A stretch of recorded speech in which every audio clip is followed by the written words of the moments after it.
Alors, on va passer à la lettre F, dans la cuisson du feu. J'ai beaucoup appris de ton expression dans la brûlure du transfert. Cela m'a aidé à porter un visage plus juste et plus spontané dans le face-à-face thérapeutique, à porter ma voix. Peux-tu nous parler de la brûlure du réel, du faire face à la vie et du feu intérieur? Alors, j'ai rencontré autrefois un homme qui était le feu. Il était animé d'un feu intérieur qui transparaissait dans son regard, d'ailleurs. Lorsque notre relation courait vers sa fin, j'ai commencé à éprouver sa présence comme un dérangement. C'était de moins en moins supportable. Je pense que son feu était celui du centre, celui du noyau. Je n'étais plus capable alors de me situer dans cette irradiation. Et sans doute devais-je faire mon chemin. Cela a été compliqué parce que ceux que j'ai rencontrés ensuite, s'ils avaient aussi d'incontestables qualités, étaient rarement autant reliés que lui à ce feu central. La vie m'a appris depuis qu'il faut savoir se méfier de l'intensité. Je l'ai déjà dit à plusieurs reprises. Si je conduis souvent le travail des patients dans cette sage perspective, je pourrais aussi bien faire mienne la supplication de Jung. Le feu éclatant de Dieu signifie encore pour moi une vie plus haute et plus entière que la cendre froide de la raison. Or, je ne peux pas me couper de cette expérience, je ne le veux pas non plus, car je veux vivre.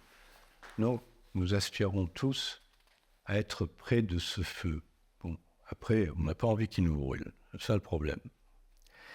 Les alchimistes disaient, autrefois, les philosophes alchimistes, le feu apaise le feu et le mercure réjouit le mercure.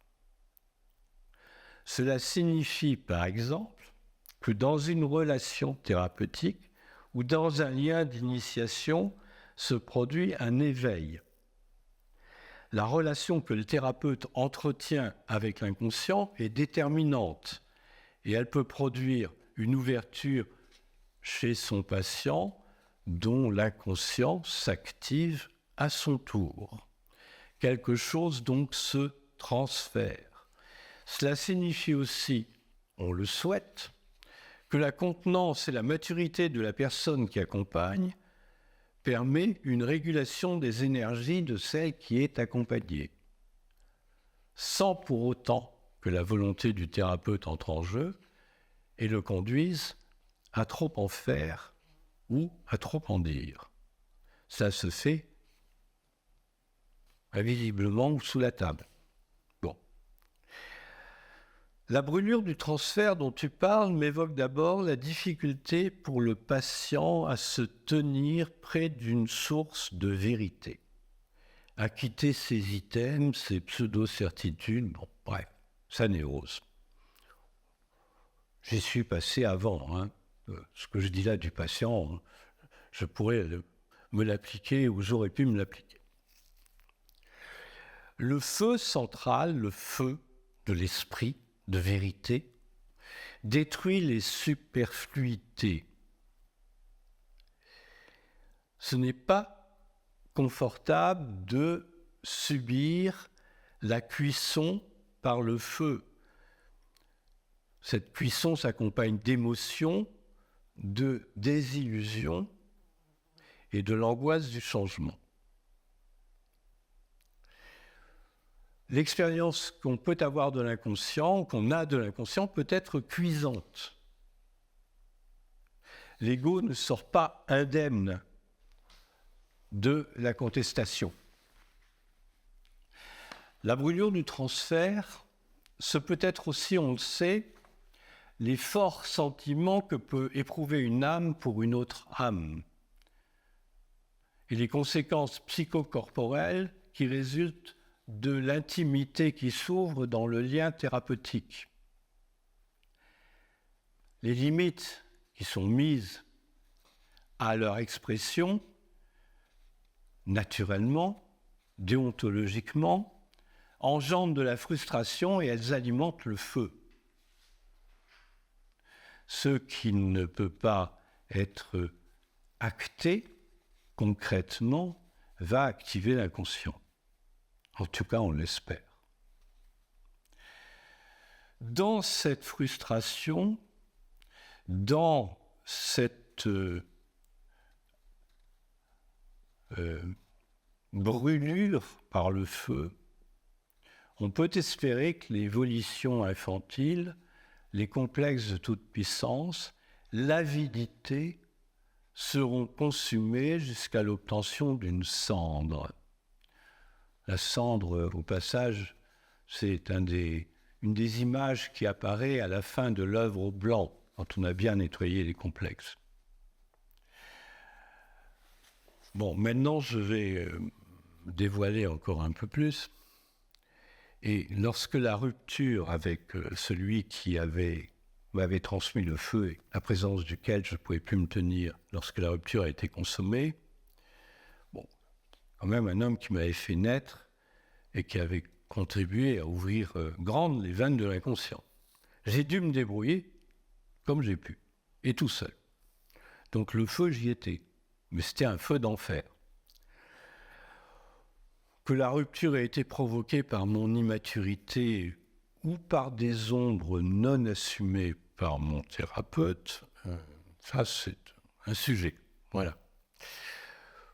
J'emploie le terme thérapeute d'ailleurs dans son sens traditionnel qui désigne celui qui appelle sur l'autre l'énergie du vivant.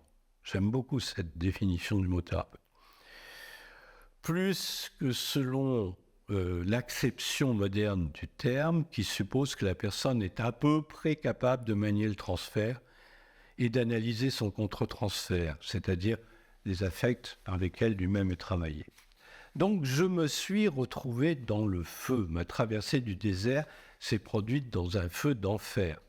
Je ne dormais plus, c'était effrayant. J'avais l'impression que quelque chose poussait les limites de mon corps, qui n'était pas quelque chose qui n'était pas encore contenu, qui n'était pas encore transformé.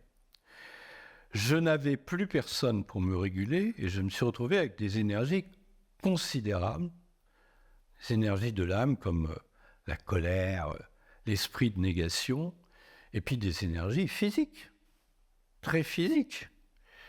Bon, ce feu ne s'atténuera que plusieurs années après, sans que les analystes avec lesquels je tentais vaille que vaille de poursuivre le travail ne m'aident en aucune façon. C'est comme ça. Je faisais pas semblant de travailler, non, mais c'est... Voilà, c'était... Ça ne m'aidait pas beaucoup. Voilà. Bon, tout ça pour dire que dans l'intervalle entre le moment où je suis rentré dans ce feu d'enfer et le moment où j'en suis sorti, c'est dans l'absence de celui avec lequel j'avais commencé ma quête, et dans la mesure où la rupture n'a jamais pu être élaborée, mais d'une certaine façon toujours dans le lien avec lui, que constituait son absence, que j'ai vécu le plus la brûlure du transfert. À propos de cette brûlure, doit-on parfois tenter de l'esquiver pour ne pas être trop consumé ? Tu veux dire, est-ce que le patient peut s'y soustraire ? Je répondrai malignement que c'est son sport favori. Mais, plus sérieusement, qu'une analyse ne consiste pas à atteindre des cimes et que l'addiction à l'intensité du patient doit être bien décelée. Ce dernier, toutefois, ne peut pas mettre son feu sous le boisseau et aucun impératif de discrétion ou d'abstinence ne fera qu'il le puisse. Mais il doit être bien conscient de ce que sa seule présence peut susciter.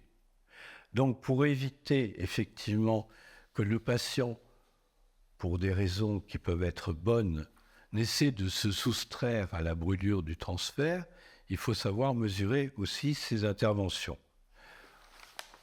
Par contre, ce qu'on ne peut pas mesurer, c'est ce qu'on est. Et parfois, votre présence, elle sera dérangeante, quoi qu'il arrive, parce que vous êtes trop près du feu. Pour se tenir près du feu, et là je parle du patient, il est préférable d'avoir un appareil psychique solide, une philosophie bien éprouvée et une humilité à toute épreuve. Comment faire lorsque le destin vous y mène très précocement, c'est-à-dire lorsque vous commencez une analyse à la fin de l'adolescence? C'est une question que je me suis posée, évidemment, pour avoir eu ce douteux privilège.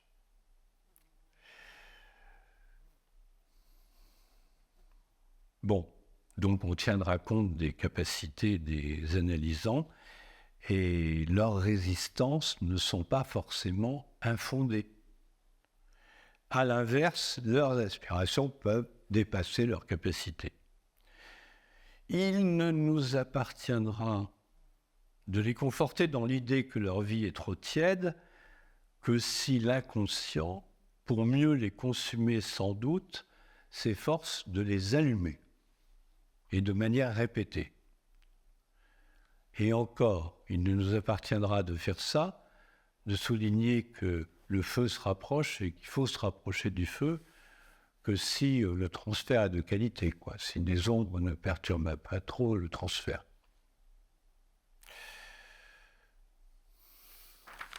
Nous devrons bien souvent, il arrive que nous devions, plus exactement, mettre en garde certains patients contre un désir d'incandescence. En tout cas, nous aurons à contenir celui-ci par notre humanité très ordinaire.